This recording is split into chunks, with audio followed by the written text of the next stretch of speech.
સ્વામિત્રોને જય સિયારામ. આજે આપણે ધોરણ 6 ગણિત વિષયમાં સ્વાધ્યાય 12.3માં દાખલા નંબર 8 વિશે અભ્યાસ કરવાના છીએ. દાખલા નંબર 8, 72 ચોપડીનું વજન 9 કિગ્રા હોય તો તેવી 40 ચોપડીનું વજન કેટલું થાય? 72 ચોપડી માટે 9 કિગ્રા છે, તો 40 ચોપડી માટે કેટલા થાય એ આપણે શોધવાનું છે. બરાબર? તો દાખલો જે છે એ એકદમ સિમ્પલ છે.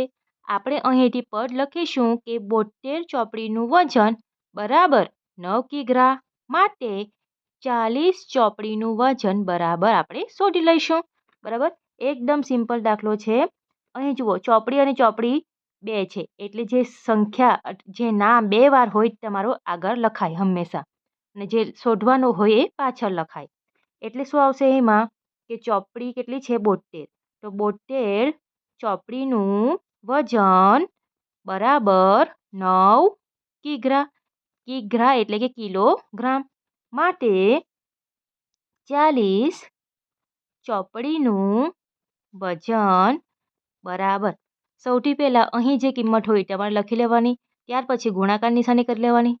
ત્યાર પછી આપણે ઘણા દાખલામાં શીખી ગયા છે, જે નીચેની કિંમત હોય એ તમારે અંશમાં એટલે કે ઉપર લેવાની, અને જે ઉપરની કિંમત હોય એ તમારે છેદમાં લેવાની. બરાબર? હવે 72 જે છે એ 9ના ઘડિયામાં આવે છે, એ આપણે સૌ જાણીએ છીએ. 9 અઠામ 72. બરાબર? અને જે 40 જે છે એ 8ના ઘડિયામાં આવે છે.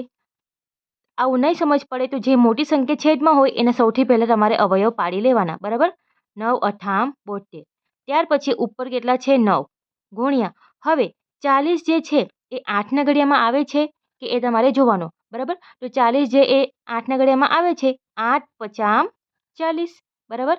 એટલે કે 40નો અવયવ 8 ગુણ્યા 5, અને આ 9નો 9. 9 અને 9 કેન્સલ, તે જ પ્રમાણે 8 અને 8 કેન્સલ. તો જવાબ કેટલો મળે છે આપણને? 5 કિગ્રા. એટલે કે 5 કિલોગ્રામ.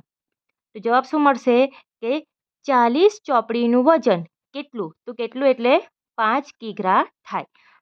આટલું લખવું હોય તો ચાલે, અથવા આ તમારે લાસ્ટ આન્સર લખવું હોય તો પણ ચાલે, કે 40 ચોપડીનું વજન 5 કિગ્રા થાય. બરાબર? તો અહીં આપણો દાખલો જે છે એ પૂર્ણ થાય છે. વિડીયો પસંદ આવ્યો હોય તો વિડીયોને જરૂરથી લાઇક કરજો, મિત્રોમાં શેર કરજો. ચેનલ ઉપર નવા હોય તો ચેનલ જરૂરથી સબસ્ક્રાઈબ કરજો. મળીએ આપણે આગળના વિડીયોમાં નવા દાખલા સાથે. સૌને જય સિયારામ.